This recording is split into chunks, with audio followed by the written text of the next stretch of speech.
El lenguaje. Las palabras. Construyendo ideas. Imaginando mundos. Somos encuentro. Somos comunidad. Somos actualidad. Somos comunicación para el bienestar. Hola, saludos, estamos aquí en Comunicación para el Bienestar y como cada semana traemos una propuesta de reflexión que queremos compartir con todas y todos ustedes. Están con nosotros aprovechamos para hacer un reconocimiento público, recientemente graduado, posgraduado en el doctorado de investigación de la comunicación, nuestro flamante doctor José Luis Flores Torres. Gracias. Felicidades. Gracias. Y la inminente maestra en comunicación organizacional, Ivette Serna. Hola, ¿qué tal? ¿Cómo están? Hoy queremos intercambiar con ustedes algunas reflexiones, particularmente acerca de la investigación científica y la producción del conocimiento desde este México del 2021.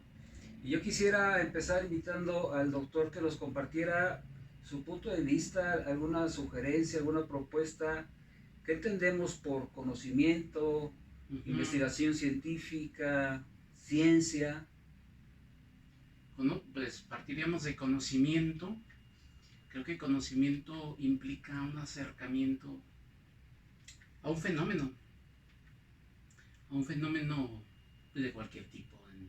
En el caso de los aquí presentes, pues tenemos un enfoque más social, por así decirlo. Entonces el conocimiento implicaría justamente esto, un acercamiento hacia esos fenómenos para tratar de tomar información justamente de que se pueda desprender de estos fenómenos para ir generando o construyendo el conocimiento, construyendo que ese acercamiento a la realidad al final de cuentas te proponga una perspectiva más completa, más entera de lo que está sucediendo con respecto a ese fenómeno. Justamente es la construcción del conocimiento. Bueno, ese conocimiento o esa construcción tiene que hacerse de manera estructurada, ya desde la ciencia. Si ya lo queremos ver desde la perspectiva de la ciencia, pues ya ahí tendríamos que estructurarlo a partir de una metodología, por ejemplo. No nada más es acercarse a ese fenómeno, sino es acercarse a partir como de una planificación, a partir de pues tener objetivos, a partir del diseño de los instrumentos, etc. Entonces básicamente es lo mismo, pero más estructurado, por así decirlo, el conocimiento y el conocimiento científico. Desde luego, ahí en medio habría como esa parte más depurada, por así decirlo, ¿no? Que tendría que asegurar pues una mayor en algunos casos objetividad, en algunos casos exactitud, en algunos casos una aproximación que me permita hacer una mejor descripción, escuchar de manera más atenta las narrativas a lo mejor de los sujetos sociales. Así que dependiendo de qué tipo de metodología o qué tipo de acercamiento estamos haciendo, si a partir de lo cuantitativo, de lo cualitativo. Así que ya el conocimiento científico pues ya te abre como muchísimo más el abanico, ¿no? El abanico de posibilidades, el abanico de herramientas que tienes que utilizar. Pero en principio me parece como muy interesante, ¿no? La cuestión o la pregunta, ¿no? La construcción del conocimiento. El conocimiento es una construcción que implica el ir a la realidad, a acudir a la realidad, tomar información significativa y pues de alguna manera organizarla para tener una perspectiva más amplia, ¿no? de ese conocimiento, de ese fenómeno, perdón. Nada más como una aclaración, ¿a qué te refieres cuando dices diseño de instrumento? Pues así que voy a utilizar el ejemplo a lo mejor más ocurrido de los métodos cuantitativos. Pues tienes que aplicar una encuesta, las famosas encuestas, que de repente a todos nos ha tocado llenar. Pues ese es un instrumento, la encuesta.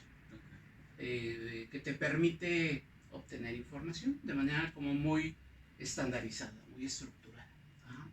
Entonces, bueno, esa encuesta pues tiene que ser diseñada, tiene que ser construida a partir de objetivos, a partir de variables, a partir de indicadores, etcétera. Ese instrumento te va a permitir medir numéricamente ese fenómeno, entender numéricamente ese fenómeno en términos generales. Entonces la construcción del instrumento se refiere justamente a elaborar esa encuesta, es decir, una buena encuesta pues tiene que ser diseñada y tiene que ser sometida, desde luego también, pues a una prueba piloto, por ejemplo, también tiene que ser sometido a estándares que me permitan asegurarme que esa encuesta estaría midiendo lo que quiero medir y de la manera en la que la quiero medir. ¿Algo que quieras ahondar en esto y preguntarte tu opinión también acerca de los métodos cuantitativos y los métodos cualitativos? Bueno, José Luis lo explicó muy bien. A lo mejor solo comentar o agregar que cuando el conocimiento en sí es conocer una realidad, un fenómeno, un objeto, un otro, a través de todo lo sensorial de nuestro cuerpo, ¿no? Sí. A través de lo que estás viendo, de lo que estás escuchando, de lo que puedes tocar, oler, saborear, pero después también viene un ejercicio subjetivo de, bueno, ya tengo todos estos datos, ya sé que el fuego quema, que la nieve es fría, y ahora cómo lo interpreto, ¿no? Hay siempre este ejercicio de interpretación de esta información que tengo. Y en la construcción del conocimiento científico también hay una interpretación, ya no tanto desde la subjetividad, o no solo desde la subjetividad, sino a partir de estos datos duros, y perdón porque aquí me estoy refiriendo al método cuantitativo en particular, de estos datos duros, objetivos que yo estoy obteniendo, luego cómo los voy a interpretar, ¿no? No es nada más obtener los datos y ya, sino que me están diciendo, qué narrativa me están contando esos datos, porque aunque sean números, nos están hablando de una realidad, en este caso de las humanidades, pues de una realidad social, ¿no? En las ciencias duras, bueno, pues de variables, de indicadores precisos. Y bueno, si hablamos de los métodos cualitativos, pues igual, ¿no? Hay una recopilación de información de datos que, aunque parecieran subjetivos, en realidad también están situados desde la objetividad del investigador, y que luego tiene que reinterpretar a través de otros métodos, de otras dinámicas.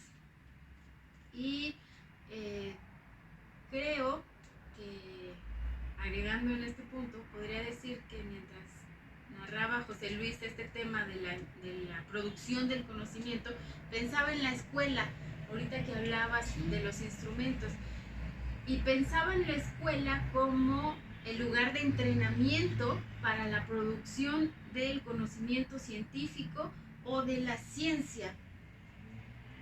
Más adelante quizá voy a abordar por qué o cuál es el objetivo de esto, ¿no? Pero pensaba en este entrenamiento porque, por ejemplo, en la primaria, aunque a los niños no les dicen que la entrevista es un instrumento de medición ¿no? cualitativo, mixto, le están enseñando la entrevista y les piden aplicar una entrevista, ¿no? Están ellos entrenándose en la aplicación de instrumentos y en el reconocimiento de instrumentos, una encuesta, un cuadro de narrativas, ¿no? Pregúntale a tu abuelita cómo jugaba, y luego pregúntale a tu mamá cómo jugaba, y luego ahora tú di cómo estás jugando, ¿no? Y ellos están reconociendo estos instrumentos.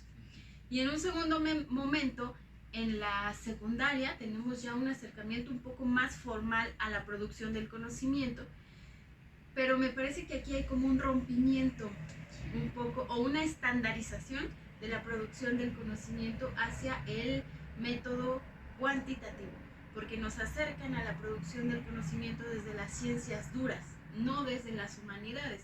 Es decir, en el laboratorio de física, lo que haces son experimentos, ¿no? Y tienes tus formatos donde pones el título del experimento, cuáles son tus objetivos, tu hipótesis, tus variables, luego describes el experimento y arrojas una conclusión. En las clases de química igual, pero no así en las clases de humanidades, ¿no? Por ejemplo, en historia no te enseñan a producir conocimiento histórico, por ejemplo, que implicaría otros métodos. Entonces, yo ahí creo que hay una primera estandarización o un rompimiento con los métodos cualitativos, ¿no? En particular. Y luego en la preparatoria ya hay una dinámica muy formal de la investigación científica, porque hay una materia que se llama métodos y técnicas de investigación tal cual. El problema aquí es que, bueno, ya llegamos con una preparación previa, un enfoque previo sobre cómo debería ser el conocimiento o el proceso de la construcción del conocimiento científico.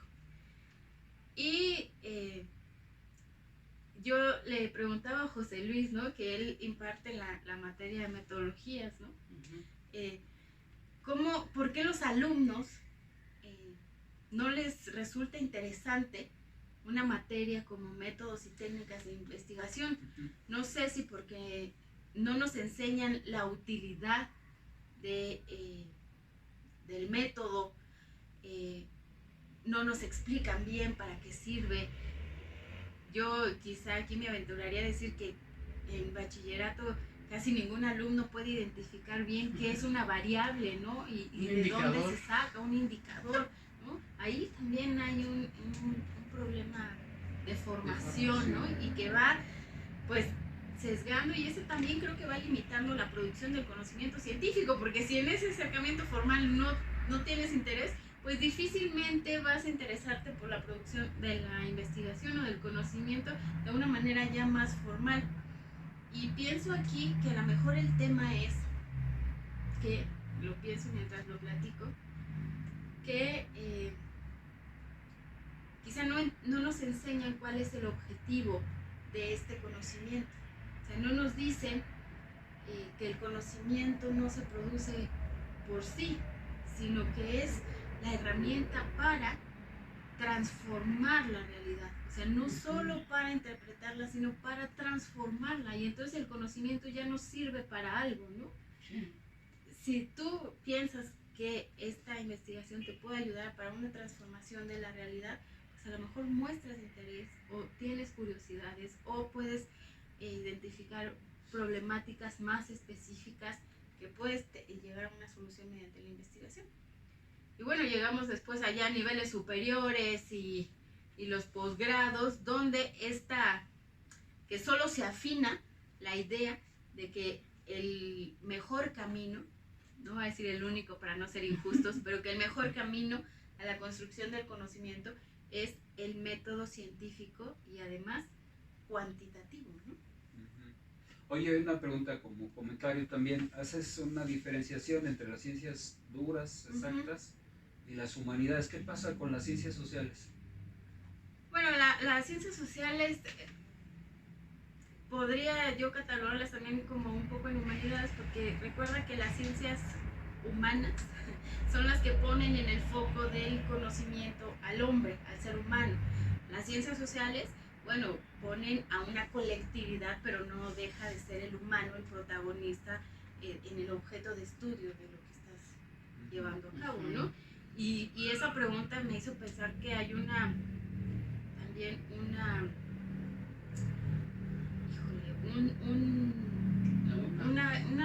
laguna, quiero decir como un choque de la metodología, porque el conocimiento, el método científico se concibió de una forma que es aplicable para las ciencias exactas, ¿no?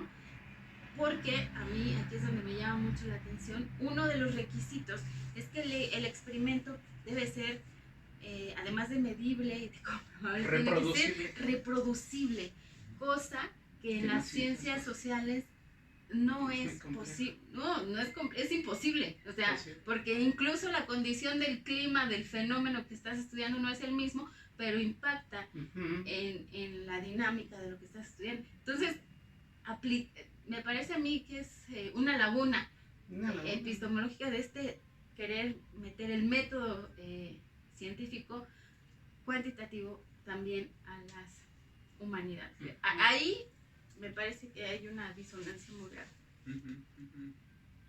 Hay en este horizonte, digamos, del trabajo de investigación, de conocimiento sistematizado en diferentes instituciones, parece una lógica que tiene que ver con el desarrollo, ¿no?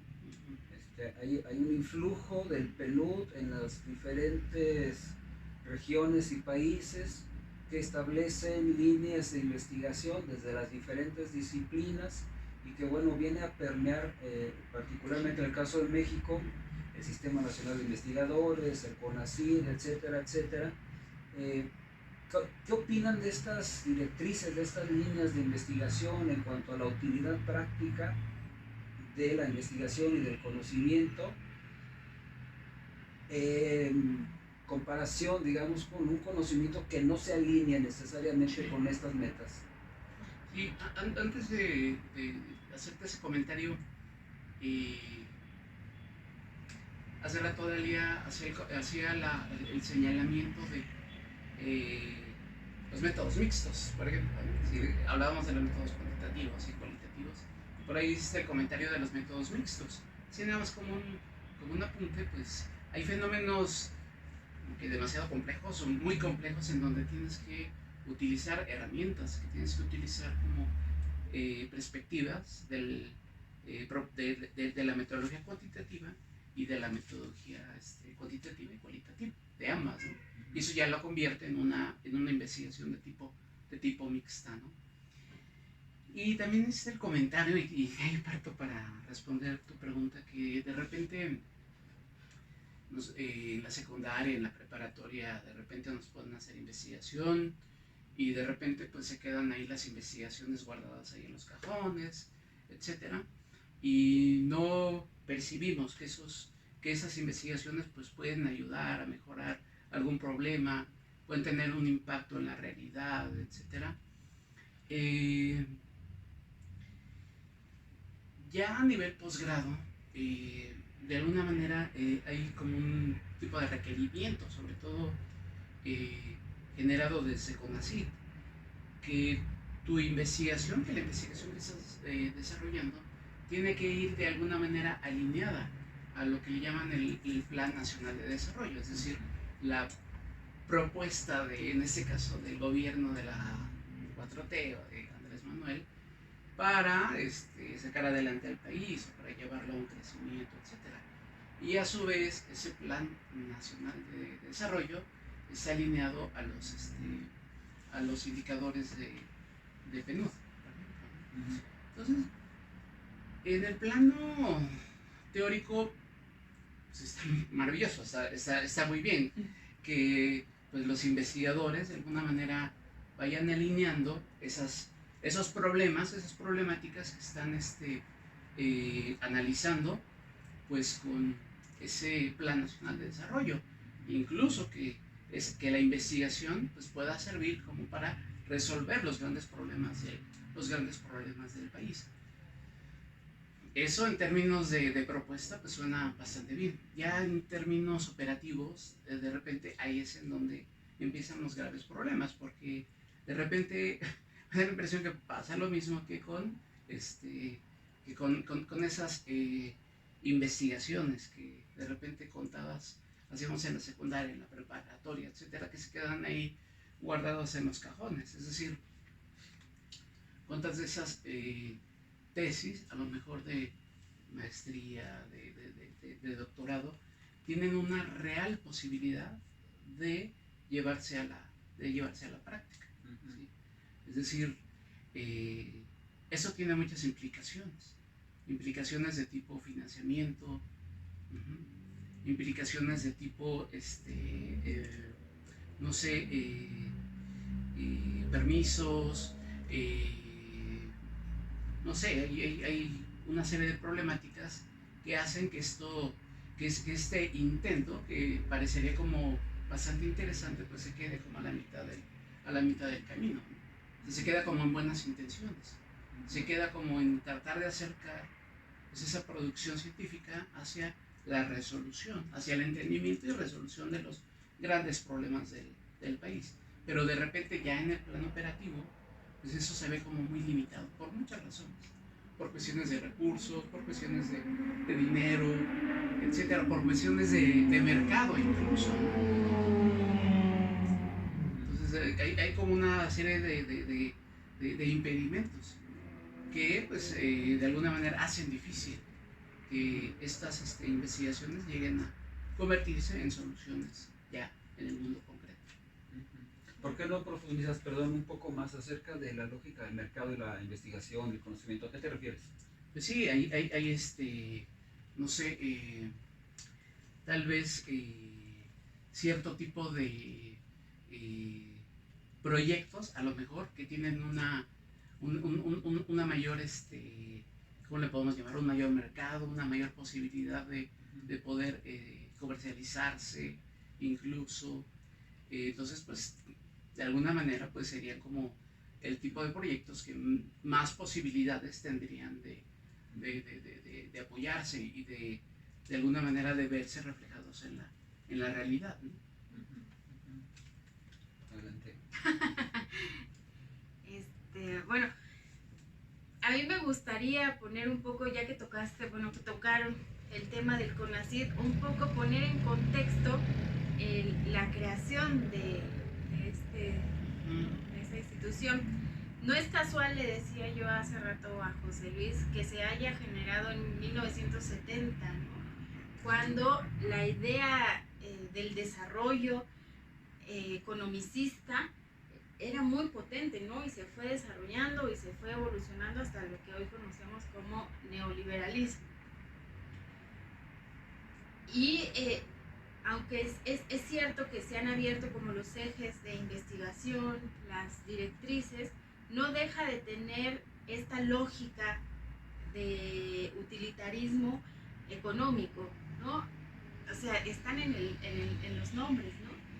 Plan Nacional de Desarrollo. No de bienestar. No de bienestar, por ejemplo, ¿no? De desarrollo, y ese concepto pues ya nos habla de cuál es el objetivo de la producción de estos conocimientos, ¿no? Digo, no es casual que pues las investigaciones de las humanidades, de las ciencias sociales, pues sí, ¿no? Ahí está la teoría, la propuesta, pero se queda.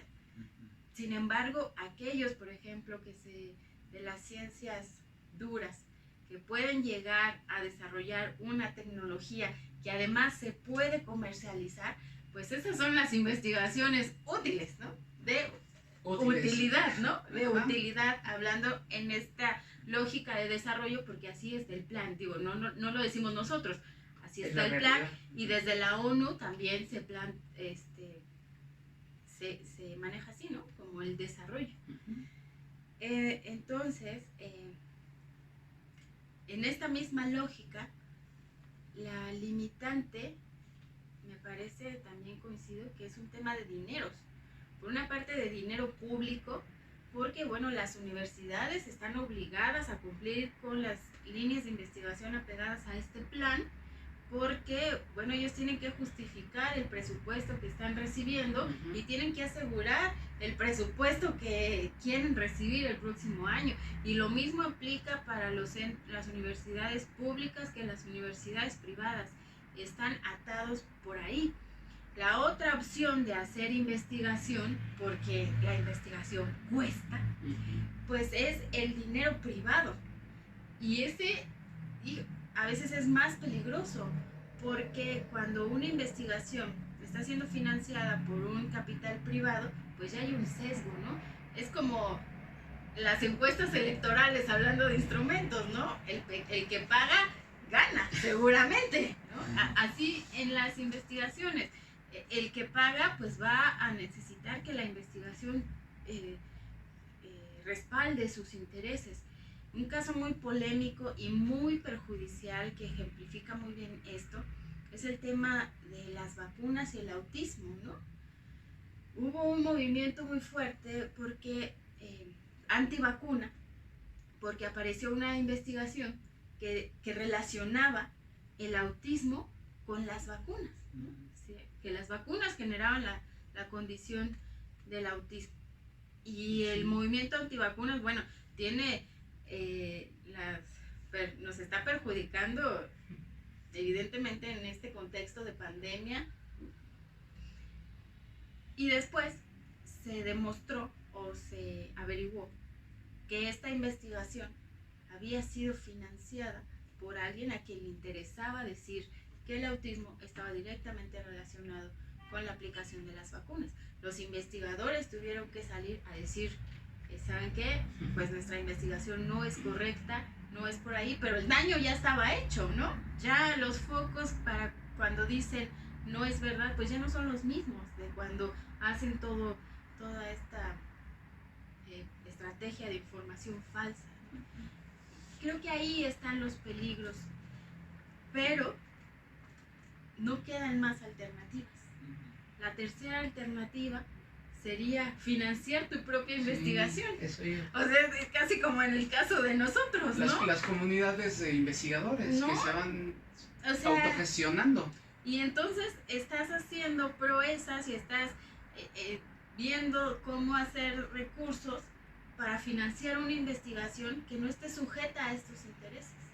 Pero eso es dificilísimo, pues eso es muy complicado, porque una investigación requiere inversión monetaria, de tiempo, de esfuerzo, de tecnología, de infraestructura, de herramientas, de formación. es muy caro. Entonces, la tercera posibilidad, pues, bueno, esta existe, hay que mencionarla, pero la verdad es que es muy complicado. Pero creo que si pudiera haber la opción de hacer más investigación independiente, incluso eso nos daría la posibilidad de cuestionar el método, ¿no? Y meterlo en crisis, porque de otra forma no puedes, tienes que defenderlo. Oye, a partir de esto que comenta Dalia, ¿qué pasa con la cultura burocrática del Consejo Nacional de Ciencia y Tecnología para México, el Sistema Nacional de Investigadores? Hay una necesidad para los que pertenecen a este sistema de investigación en México de cumplir con algunos indicadores, de producir y de reportar avances, etcétera, etcétera. Pero parece como que por ahí también, por lo menos lo que comentábamos antes de entrar al cuadro, hay un desafío que confunde el rigor académico con la rigidez escolar, con la rigidez del sistema escolarizado. ¿Qué nos puedes decir de esto?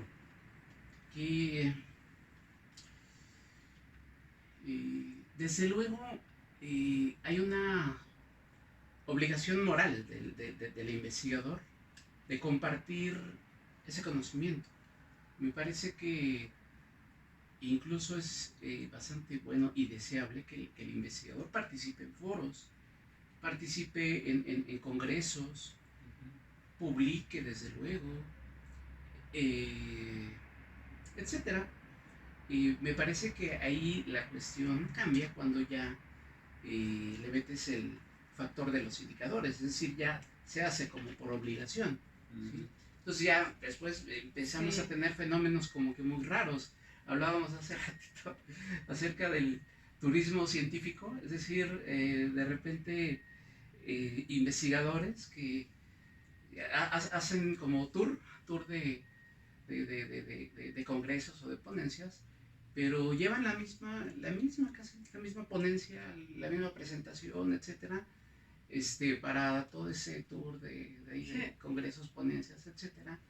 Entonces, bueno, me parece que ahí, como que el publicar por publicar, el participar en congresos solamente por llenar un requisito, me parece que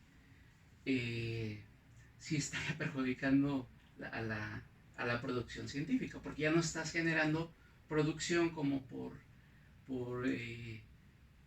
pues por la curiosidad o por el gusto de investigar, etcétera, sino por cumplir una serie de requerimientos que CONACYT te está poniendo. Desde luego hay un apoyo, hay una beca, etcétera, de repente hay que responder pues, a esas reglas, a las reglas chiquitas, pues, ahí a las letras chiquitas del contrato que uno firma. Pero bueno, me parece que eso ha generado pues ese tipo de fenómenos como muy raros, como el del turismo científico o como el de las revistas depredadoras, ¿no? Que de repente... ¿Qué son? Ajá, eso iba justamente. De repente hay como una carrera loca por publicar, porque de alguna manera pues hay que cumplir con el indicador de CONACYT o con el indicador del doctorado, de la maestría. Entonces esto es aprovechado de repente por editoriales, por revistas científicas, como para publicarte. Hay tanta necesidad de repente de publicar que hay pues este tipo de revistas científicas, entre comillas, que te cobran dinero para publicar tu investigación. Entonces, bueno, ahí ya me parece, está lucrando por ahí con la... En el ámbito periodístico eso se conoce como inserción. Sí, chayote. Como inserción. Como inserción. Exacto. Entonces, bueno, ahí ya se empieza como a burocratizar, ¿no? Y pierde mucho, pues, de esa intención como primaria que tiene la investigación, que es acercarte a los fenómenos para poderlos describir, para poderlos conocer, para generar propuestas de solución, etcétera. Ya le quita como que un poquito de esa, ¿cómo le podemos llamar? De ese objetivo fundamental, primario que tendría la investigación. ¿Sí? Entonces es investigación para publicar por publicar, o para participar en congresos solamente por participar en congresos. ¿Sí? Me parece que sí hay una obligación moral del investigador de difundir su trabajo, pero siempre y cuando tenga algo novedoso que decir de ese fenómeno que está investigando. ¿Y quieres compartirlo? Sí, es verdad que tienen una responsabilidad moral, pero creo que también implica una gran honestidad intelectual, ¿no? ¿A qué voy? A que, hablando del tema de la burocracia, ¿quién está haciendo las investigaciones, no? Digo, no nada más las revistas son depredadoras, hay responsables de institutos de investigación que luego se vuelven un poco vendedores de publicación, ¿no? Y lo ejemplifico porque alguien puede hacer su investigación en forma, dejar ahí mucho esfuerzo y de repente, bueno, tu asesor o tu doctor a cargo te dice, ¿sabes qué? Pero también él tiene que firmar. Y no solamente tiene que firmar, sino que si no como firma, responsable de la investigación. Sí, y además, si no firma, pues tú tampoco publicas, ¿no? Hay niveles de plagio, ¿no? Hay como... O sea, eso también, ahí hay un negocio, una extorsión, una depredación. Yo les comentaba mucho el caso de un amigo alemán que vino a hacer su doctorado aquí en México. Estuvo en un instituto, no voy a decir cuál para no quemarlo, pero estuvo en un instituto de la UNAM. 5 años tenía para liberar ¿Escuela pública? Escuela pública. Escuela pública. 5 años tenía para liberar este doctorado y nada más porque el doctor responsable le dijo, no. ¿Cómo recuperas esos 5 años? ¿Cómo recuperas el esfuerzo de estar en un país como extranjero, costeando la estancia, el mantenimiento? ¿Cómo? Bueno, y que regreses a tu país sin aquello que veniste a buscar, ¿no? Y tu otra amiga, a la cual le condicionaron la titulación del doctorado por esta coautoría de alguien que ni siquiera conocía, ¿no? Y era eso o no tienes el posgrado, tú dices. Suena fácil, ¿no? Ponle el nombre. Ahí, mi nombre. Sí, pero si regresamos a lo que decimos así, que el investigar cuesta mucho, mucho, en muchos aspectos, pues bueno, que alguien venga a decir, oye, tienes que afirmar, pero ¿qué haces? ¿Estás atado? Diría Bourdieu, son las reglas del campo académico, ¿no? Esas dos fuerzas que luchan, ¿no? Es decir, los científicos consolidados, Sí. ya con cierto nombre, y los que se quieren incorporar al campo, y hay como esta lucha de poderes, ¿no? Y ese campo tiene sus hábitos, sus reglas, ¿no?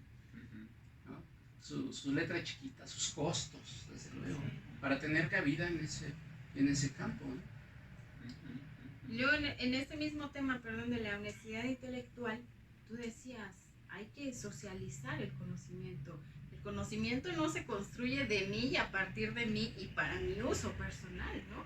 El conocimiento es una construcción social, donde, bueno, sí es mi investigación, pero retomo una investigación previa, estoy pensando en las investigaciones de alguien, futuras, ¿no? De alguien. Yo no tengo, o los investigadores debemos de ser muy honestos, que a veces no tenemos como todos los recursos, ni teóricos,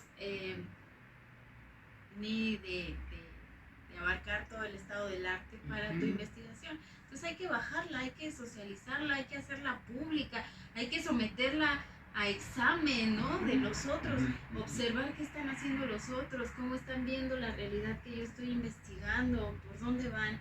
Eso también es parte de la honestidad. Y lo que decías, ¿no? A lo mejor antes este turismo de investigación funcionaba bien porque antes del YouTube, pues tú podías dar esa conferencia en Colombia y luego la podías dar en Chile y ni quien se diera por enterado. Pero hoy día tú ves, buscas a un investigador en el YouTube y ves su ponencia, la siguiente ya sabes que va a ser exactamente igual y el siguiente video va a ser exactamente igual. Quizás se cambian los ejemplos y los chistes, ¿no? Pero el contenido es el mismo.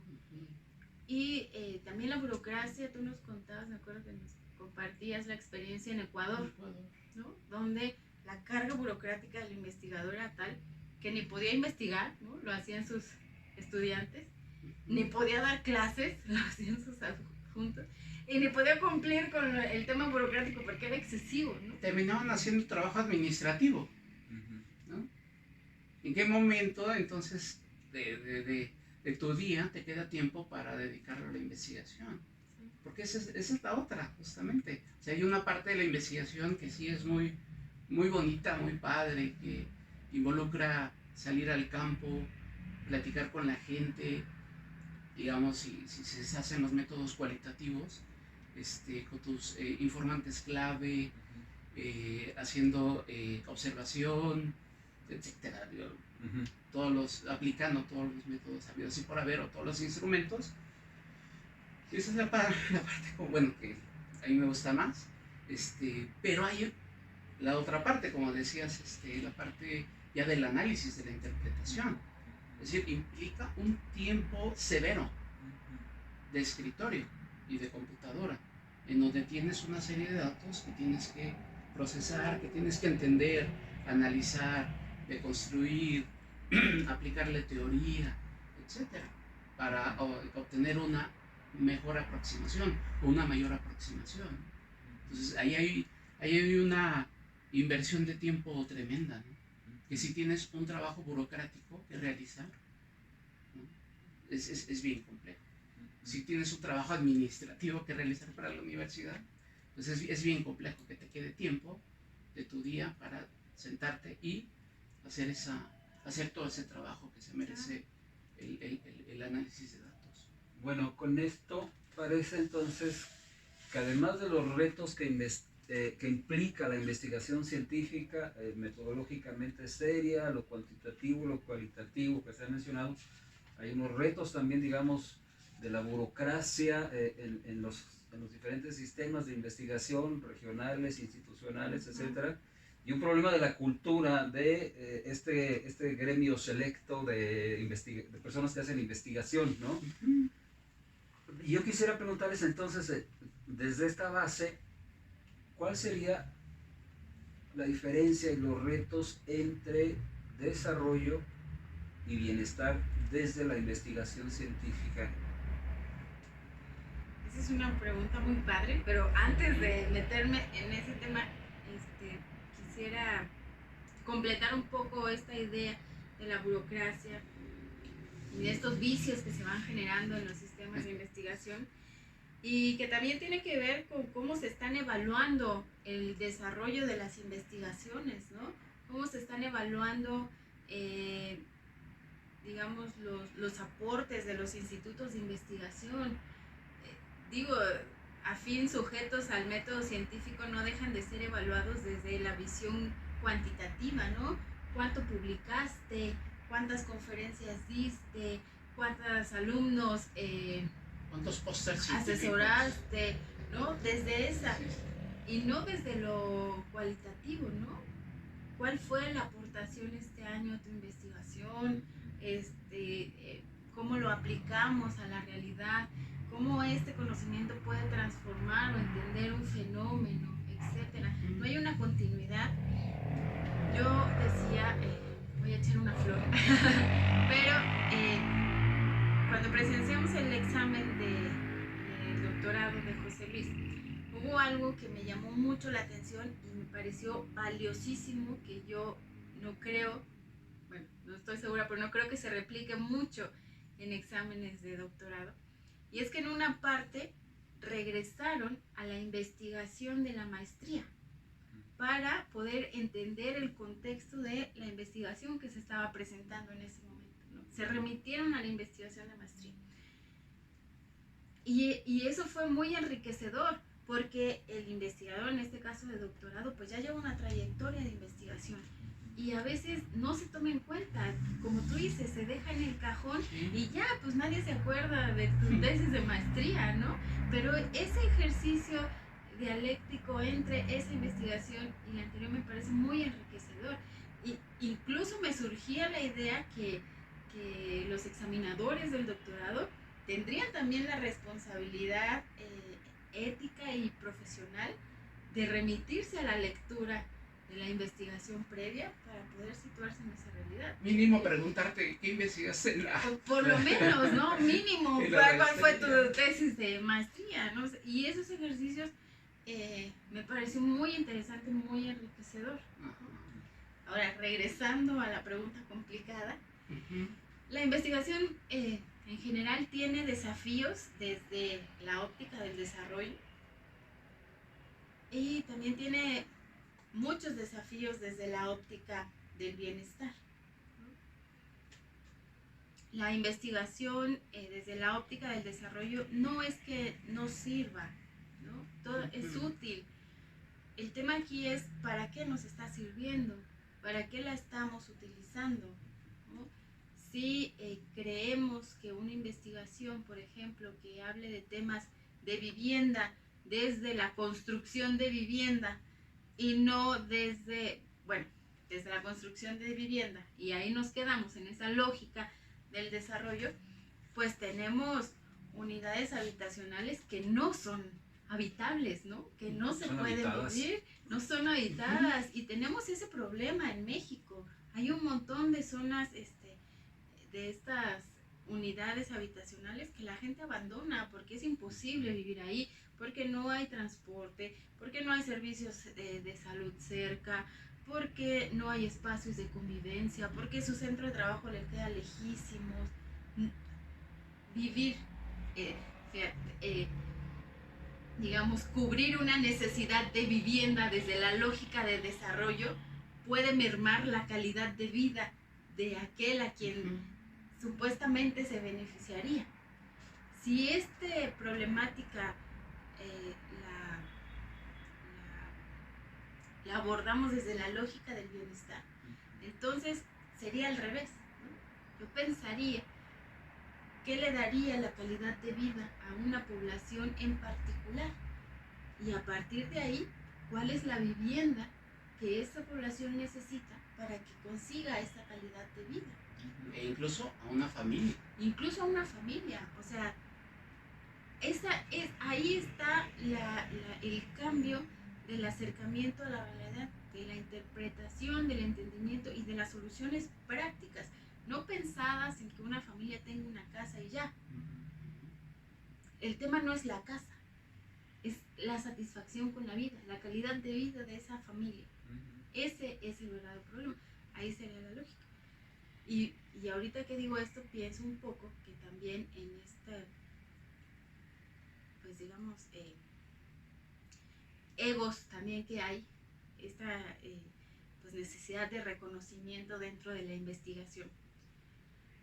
A veces se aspira a las grandes investigaciones, ¿no? A las formulaciones de grandes teorías que nos van a dar con el hilo negro de alguna ciencia o de alguna disciplina, etc.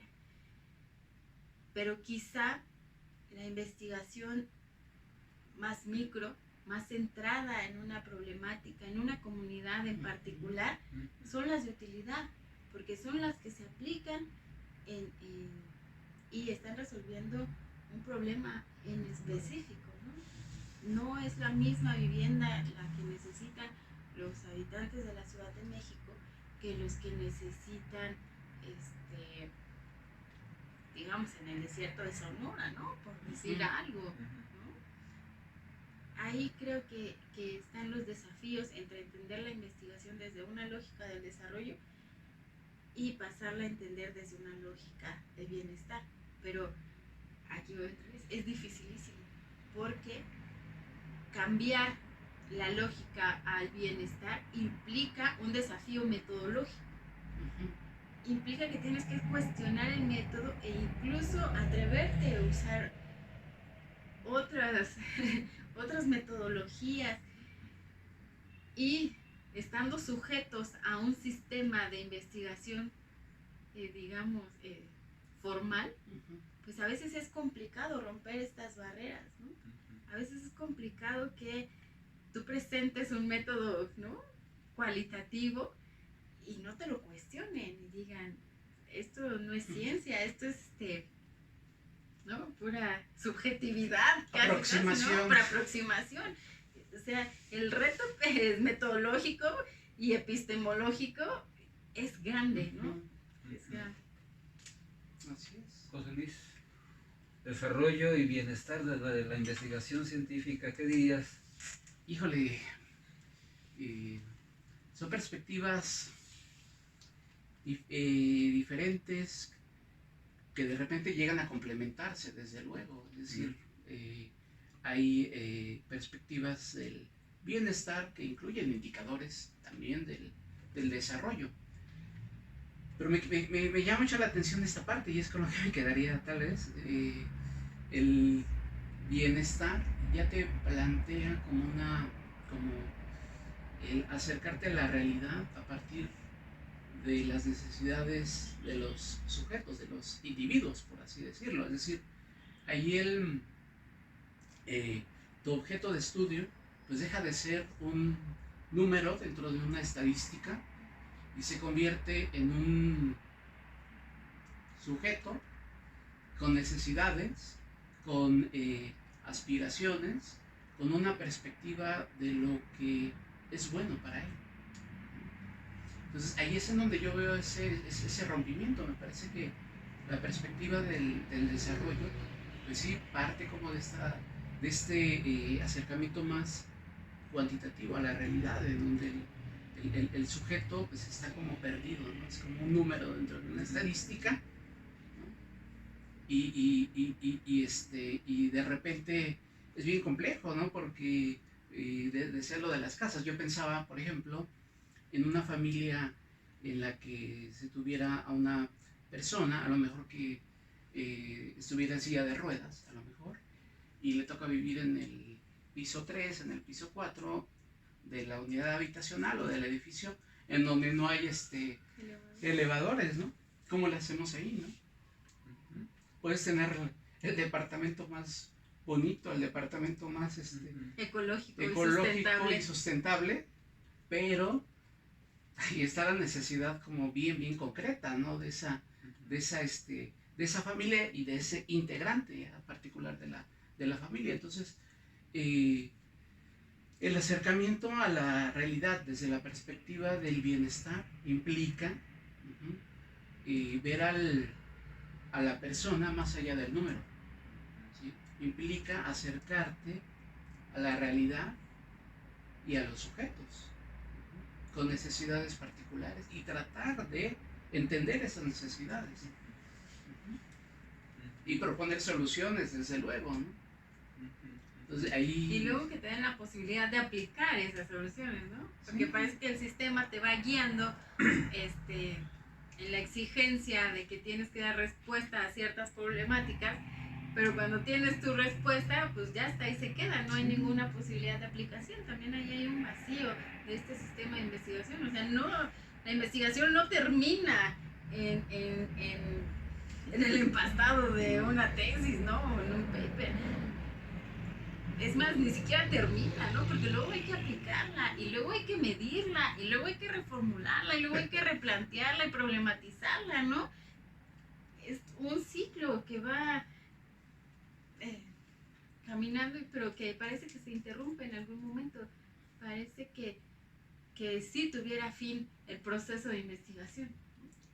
Los propios conceptos van evolucionando, ¿no? Hace ratito te platicaba, ¿no? De ese estudio de maestría en donde planteo yo un concepto y te decía que hoy en día plantearía ese concepto de manera diferente, ¿no?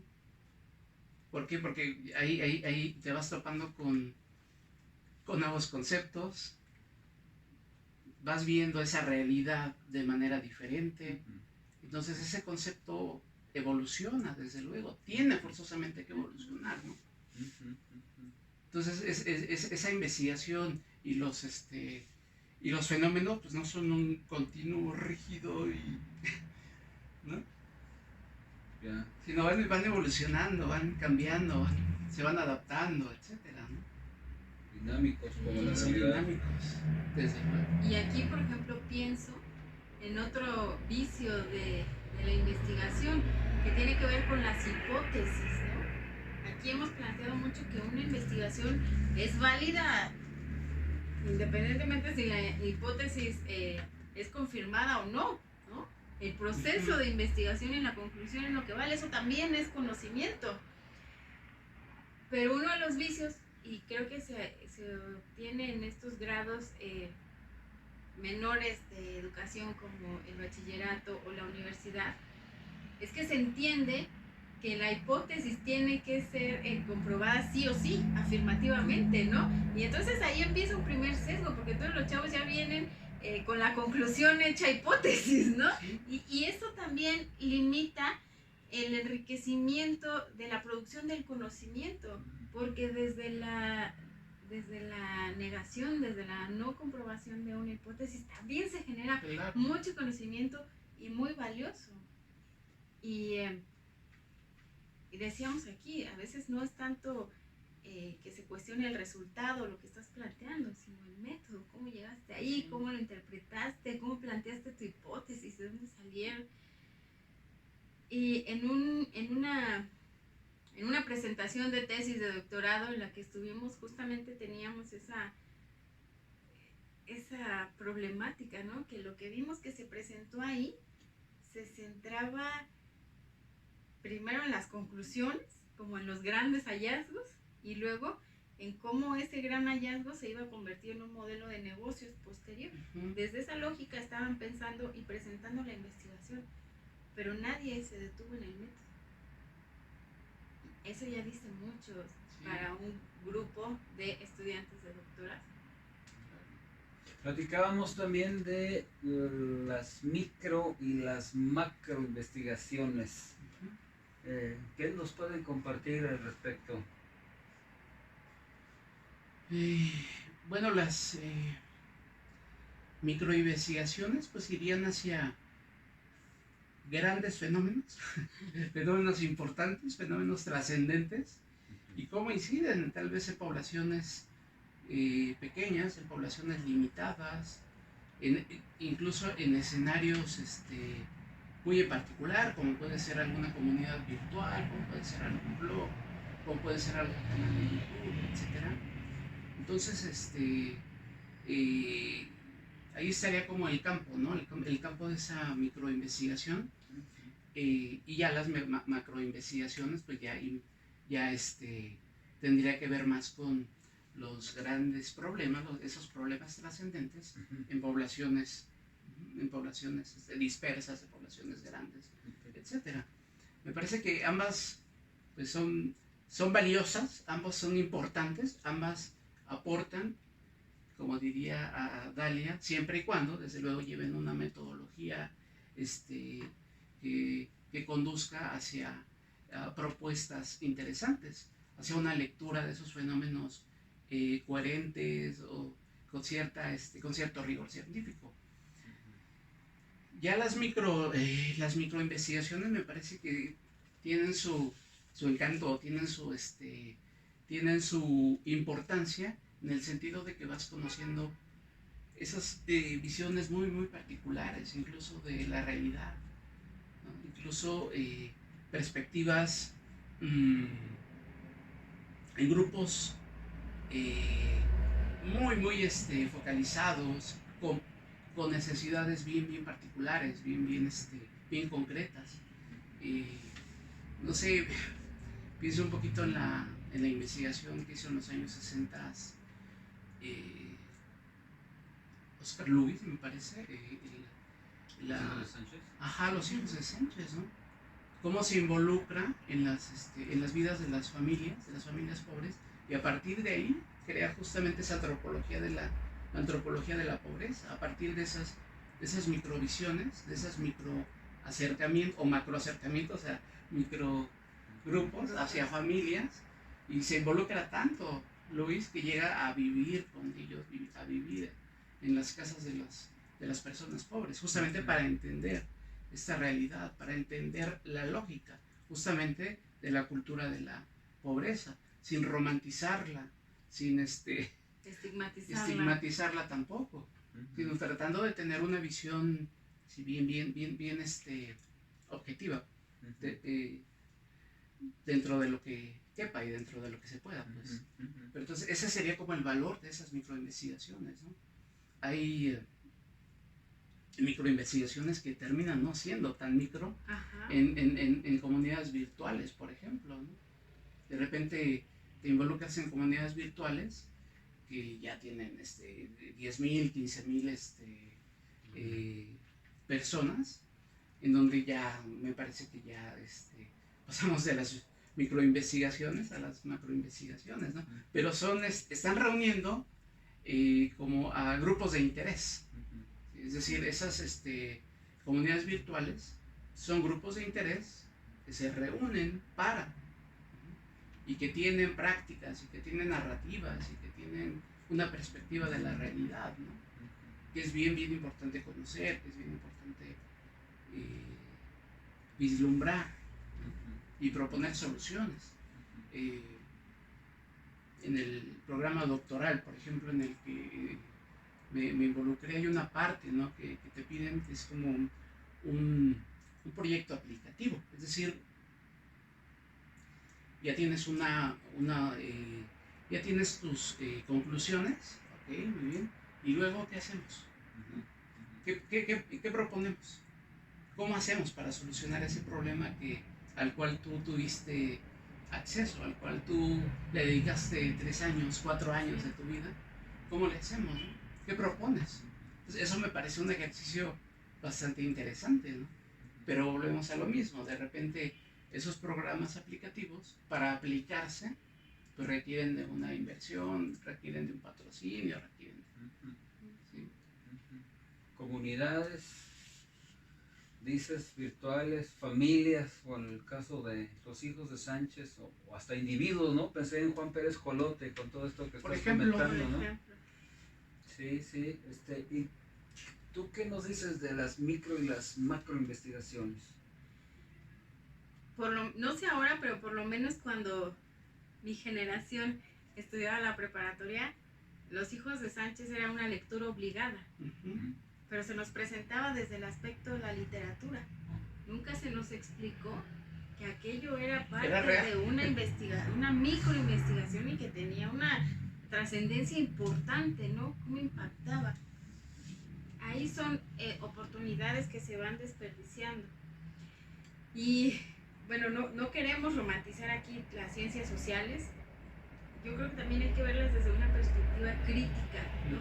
Porque creo que uno de los grandes limitantes de la investigación en las ciencias sociales es precisamente esto, que de repente van más encaminadas a diseñar grandes teorías para interpretar al mundo que para resolver una problemática en particular, que desde luego se puede desde la ciencia social. Parece que no es una ciencia aplicada, pero lo es, ¿no? Hay una...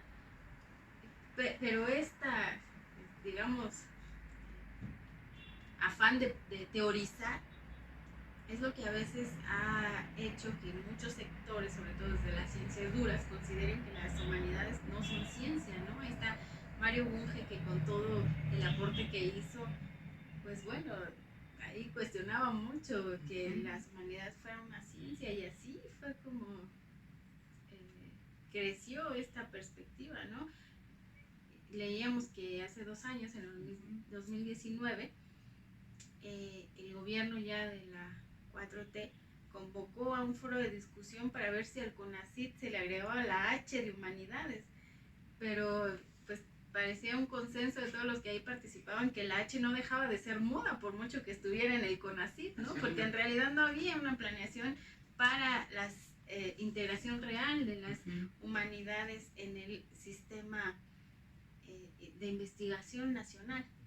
Entonces, en las ciencias sociales vamos transitando ahí entre estas digamos, aspiraciones macroteóricas, y no podemos aterrizarlas en la práctica, en la micropráctica. Cuando hemos visto ejemplos de que cuando eso se hace, eso que parece micro, después se empieza a replicar. Hay una expansión de lo micro que se convierte en un macro donde aquello va adaptándose a las diferentes realidades, ¿no?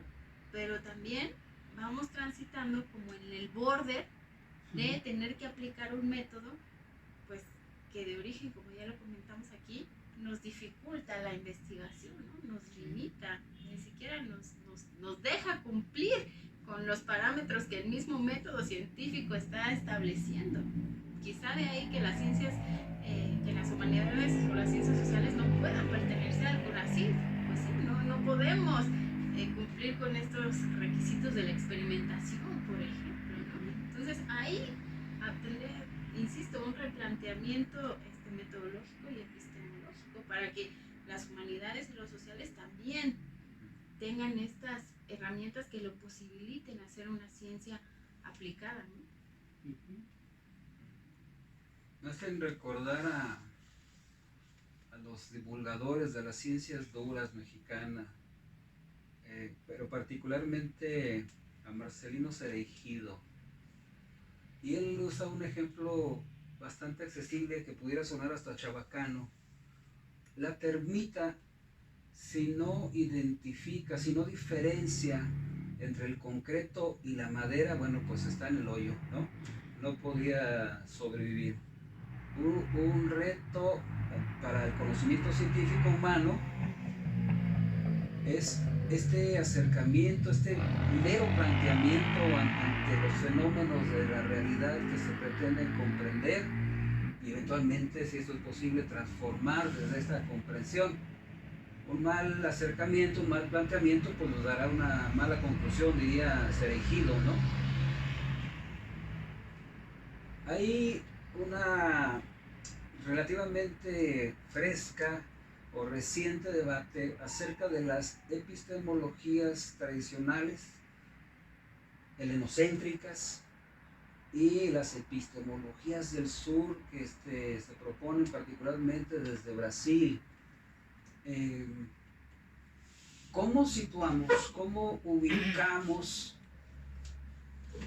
la comunicación como una disciplina, como una ciencia, y cómo incorporar los referentes epistemológicos conocidos? ¿Empiezas tú o empiezo yo? Tú dime. Vas, llégale. Mira, yo voy a empezar acá por problematizar las epistemologías del sur. Tuvimos hace un par de días acá nosotros un fuerte debate. Era un párrafo, ¿no? Creo que de 8 líneas. Y tuvimos un fuerte debate por 3 conceptos que aparecían en ese párrafo que no terminaban de cuadrar. Y uno de ellos eran las epistemologías del sur. No me atrevo aquí a decir qué podemos entender por epistemologías del sur, porque en ese momento nosotros no tuvimos un consenso sobre lo que eran las epistemologías del sur. Nosotros lo comprendíamos desde una visión, una interpretación de la realidad desde una visión de los pueblos originarios prehispánicos. Tú nos decías, además de otros, pero esos otros eran visiones occidentales que además estaban occidentalizando lo que nosotros consideramos visiones originarias, ¿no?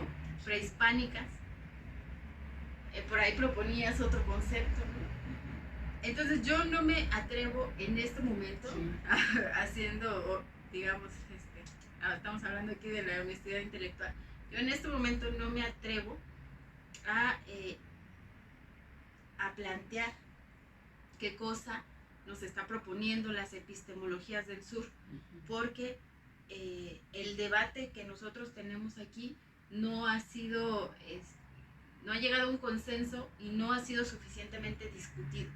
Yo creo que podría ser ese un reto que nos pudiéramos plantear, ¿no? Sí.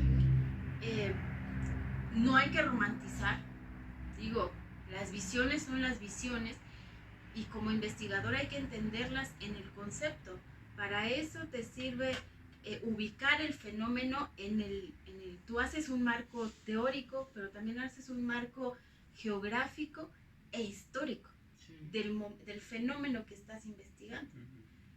Hay que situarse en ese contexto histórico para entender la visión desde la cual se está concibiendo. Yo digo ahorita, bueno, si nos situamos que el CONACYT se creó en 1970, pues eso ya nos dice mucho y le da mucho sentido y mucha lógica a la creación del CONACYT, ¿no? Pero si yo quiero cuestionar el origen del CONACYT desde, digamos, la epistemología del sur, pues va a estar un poco complicado porque no están en la misma lógica. No creo que las diferentes epistemologías o las diferentes visiones, ninguna es mejor que otra, no son los malos, no son los buenos. Las originarias no es que sean las mejores porque las romanticemos, pero las occidentales o las helénicas no son las peores porque vinieron acá en una forma violenta. No, el conocimiento no creo que tenga que ver con eso. El conocimiento tiene que ver, y la visión tiene que ver, desde dónde tú te estás situando para acercarte a un fenómeno, interpretarlo y transformarlo. Pensando, yo me sitúo desde una lógica de bienestar, pensando en las necesidades de esa población. Si yo me situara, que también es válido como investigador, desde la lógica del desarrollo, pues entonces a lo mejor lo pensaría desde la utilidad que se le daría a aquello que estoy presentando, ¿no? Tiene que ver desde dónde se está situando el investigador y desde dónde se sitúa también tiene que ver con sus referentes, ¿no? Sus subjetividades, sus formaciones. También hay que entender el investigador. El investigador también es una variable, ¿no?, de la propia investigación, sí, porque ya de sí es un mundo que se acerca a otro fenómeno. Entonces, sí, en el tema de las particulares de las epistemologías del sur, no me atrevería yo a dar un acercamiento en este momento. Sí, es como que muy extraño que nos hayas hecho esa pregunta, tal vez, digamos, ya en el contexto extra, o ya muy particular, más bien. Yo me tengo como al rigor, pues, de la ciencia, pues. Y sí, de repente corremos el peligro pues en este afán como de encuadrar nuestra investigación ya desde esta perspectiva que tú planteas, o desde el materialismo histórico, etcétera, terminas por romantizar o terminas por... Yo creo que hay algo peor que romantizar, que es lucrar. Y hay muchas maneras de lucrar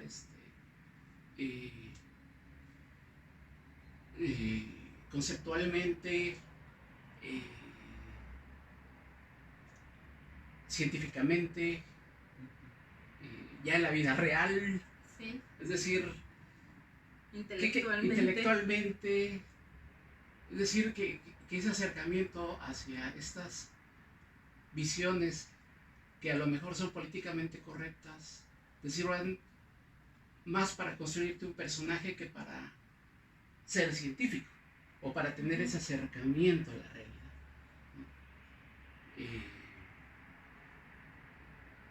Si cuestiono los conceptos que de repente me ha tocado pues construir a lo mejor y jugar con ellos y retroalimentarlos, etcétera, pero lo hago porque hay cierto rigor, pues, trato de ponerme esos controles, ¿no? Que esa variable investigador de repente, híjole, es muy difícil como de controlar o de ver, etcétera. Y por eso sirve mucho como socializar el conocimiento. De repente tratar de involucrarnos en estas perspectivas que me parecen muy válidas, es decir, no las descalifico, Sí, ¿no? desde luego. O sea, descalifico la intención, que muchas veces se puede percibir, ¿sí? Que vas creando un párrafo para cerrarlo con una frase bien bonita, pero sacada de contexto, que sirve para crear un personaje, no sé. Ahí me parece que si ya no estamos hablando de ciencia, me parece que ya estamos hablando de otras cosas. Por eso sí, yo creo que comparto mucho esa perspectiva. No me atrevería como a tener una perspectiva amplia de las epistemologías del sur, ese acercamiento de los pueblos originarios, que de sí me parece como muy valioso desde luego. Claro. Lo que yo cuestiono son las intenciones o la perspectiva, ¿no? Pero entonces la relación de la epistemología tradicional o generalizada y la comunicación, ¿cómo quedaría? Bueno, es que yo no creo que haya una epistemología generalizada, ¿no? Una epistemología es cómo construyes el conocimiento, ¿no? Todos los procesos, todo lo que interviene en esta construcción. En el campo de la comunicación en particular, sí hay una crítica, hay que cuestionarla, porque no se hace comunicación desde la comunicación. Y ahí tenemos huecos epistemológicos, teóricos, conceptuales muy graves, ¿no? Pareciera que la comunicación, primero hay un debate sobre el objeto de estudio, ¿no? Partiendo desde ahí, no hay un consenso sobre el debate sobre el objeto de estudio. Luego, ¿qué entendemos por comunicación, no? Si lo entendemos desde las narrativas o desde las tecnologías, ¿dónde nos situamos para entender la comunicación? Y luego me parece que hay una tendencia a querer insertar un concepto, sacarlo de contexto y hacerlo encajar en una visión que yo ya traigo desde antes, ¿no? Es decir, yo ya traigo mi conclusión y le ajusto la teoría. Me parece que eso pasa mucho en la comunicación, ¿no?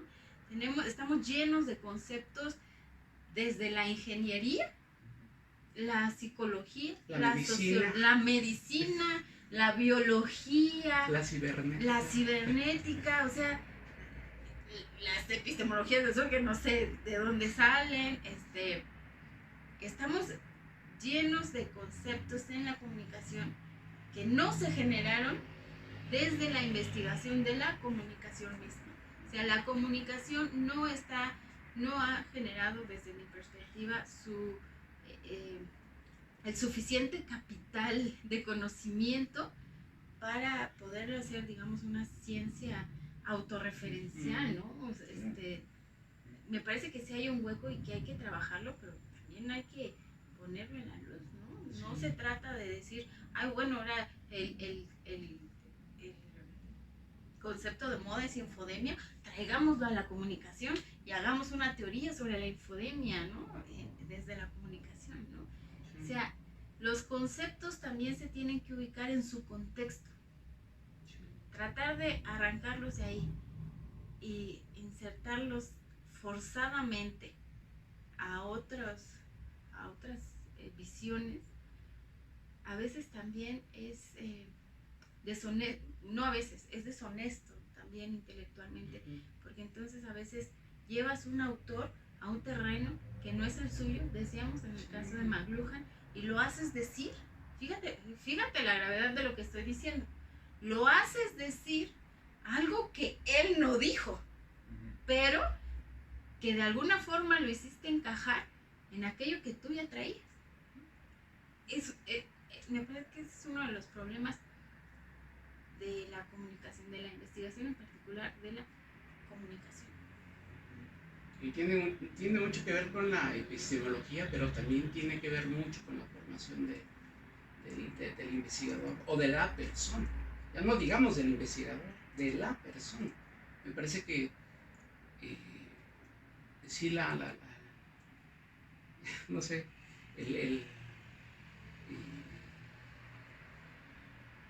el investigador de alguna manera al acercarse a la realidad debería tener como más importante, yo creo que incluso que los resultados, es como la intención por la cual estás haciendo esa investigación, ¿no? Cómo estás aplicando los métodos. Y ahora también habría que reconocer que la comunicación de repente es una disciplina relativamente joven, si la comparas con el derecho, si la comparas con la medicina, etcétera. Me parece que la comunicación es un fenómeno ya como ciencia, pues, muy reciente, que será de los años 40 tal vez, ¿no? La Mass Communication Research, que es como ya cuando ya toma un camino científico, ¿no? Me parece que sí es como muy, muy reciente y que empieza a crear como sus propios referentes, ¿no? Perdón que te interrumpa. La psicología también. La psicología también. Sin embargo, nos impone un instrumento que se estandariza para citar en una investigación, el APA, un instrumento que nace en la psicología, que también es una ciencia reciente, pero que ahí está, ese instrumento, digamos ya práctico, que se impone a todo el campo de investigación, sea de lo que sea. Sí, pero sí, tiene razón. Y muchos de los errores que se cometen en lo que se publica o lo que se escribe no tienen que ver nada más con la epistemología, sino con la formación del investigador, y yo iría más profundamente con la formación de la persona. Y yo le pondría mucha atención en el tema de la intención, de publicar o de escribir o de generar ese conocimiento de esa manera tan deshonesta, ¿no? A mí me parece que sí hay como una grave deshonestidad intelectual al sacar a un autor que ni siquiera viene de la ciencia, a lo mejor, que viene de la literatura, y que la haces encajar ahí porque se oye muy bonito. Entonces ahí ya como que pierde bastante, ¿no? De repente también platicábamos en alguna ocasión que la comunicación como concepto de repente está como muy atada al mundo de los medios, ¿no? Entonces de repente creo que hacen falta aterrizar muchísimos conceptos, entre ellos el concepto de comunicación, Sí, o sea, la comunicación va muchísimo más allá de los Sistemas de informativos. los medios que no son medios de comunicación, sino sistemas informativos. Sí, ya O sea, ahí también hay un concepto mal aplicado en la comunicación y que se replica, ¿no? Cuando Sí. dices medios de comunicación y no lo son, pero no se cuestiona porque así está y todo el mundo lo entiende. Pues entonces el reto es poner ese concepto en su dimensión y entonces, Sí. pero también proponer otro concepto que pueda suplir ese hueco, ¿no? Bueno, con esto vamos cerrando. ¿Algo más que hubiera que agregar? La investigación científica, el conocimiento científico y la comunicación. Hay muchos, es un tema apasionante, que por lo menos nos parece a nosotros muy apasionante. El investigador, ¿no? El investigador que cree que de entrada debe investigar para asumirse como. De repente está como muy atado al gabinete, ¿no? Al escritorio. Y de repente no se ensucia las botas, pero tampoco es ensuciarse las botas por ensuciarse las botas, ¿no? Sí, tampoco es salir al campo y ver. Sí, hay cosas terribles también en ese sentido, ¿no? Lo vuelvo a decir, me atengo como al rigor, al rigor que requiere, ¿no? Y la seriedad que requiere la ciencia, ¿no? Y creo que en principio, aunque pueda sonar como una frase muy fácil e incluso un lugar común, o una frase muy simplona, o como dices, muy chabacana, pero el investigador debe investigar de entrada, ¿no? Pues la investigación científica está muy estandarizada, los métodos están muy estandarizados, incluso las teorías desde las que se acerca a una realidad están muy estandarizadas. Seguramente en comunicación, en un grupo, la mayoría va a llevar al mismo autor o los mismos autores, ¿no? No hay como esta curiosidad. Y bueno, esta estandarización obedece a sus propias lógicas, a su propia historia y a sus propios conceptos, y es así, pero hay que insistir o hay que proponer un replanteamiento, una problemática, verlo desde una visión más crítica, ¿no? Pero mientras esto ocurre, también debemos empezar a considerar que hay otras formas de hacer ciencia, que hay otros métodos, que el conocimiento y la forma de llegar a él no está escrito en piedra, ¿no? Hay diferentes formas, hay personas profesionales que en la práctica todos los días hacen micro investigaciones, ¿no? Y a veces conocen, esto les permite tener una lectura más real del fenómeno que el de gabinete, que tiene toda la teoría y todo el método, pero pues le falta calle, ¿no? Le faltan botas. Entonces hay que validar también todos esos esfuerzos que parece que no son investigación porque no están insertos en este sistema, pero que sí están generando conocimiento. Claro. Y que lo importante acá no es la investigación o el método, es la generación del conocimiento para transformar la realidad. Eso me parece que ahí es donde deberíamos situar la importancia de la investigación, ¿no? La generación del conocimiento y compartir ese conocimiento. Pues muchas gracias por estar con nosotros, gracias por seguir en comunicación para el bienestar y nos estaremos viendo la próxima. Y también aprovechamos antes de despedirnos y vamos a hacer el comentario que este sería como el último capítulo, la última emisión de esa segunda temporada de Comunicación para el Bienestar, y nos estaremos reincorporando en un par de semanas para seguir con estas discusiones. Pues, desde luego agradecemos el que nos estén siguiendo, nos estén sintonizando, y bueno, en un par de semanas estaremos de vuelta. para seguir en las discusiones. Hasta luego. Chao. El lenguaje. Las palabras. Construyendo ideas. Imaginando mundos. Somos encuentro. Somos comunidad. Somos actualidad. Somos comunicación para el bienestar.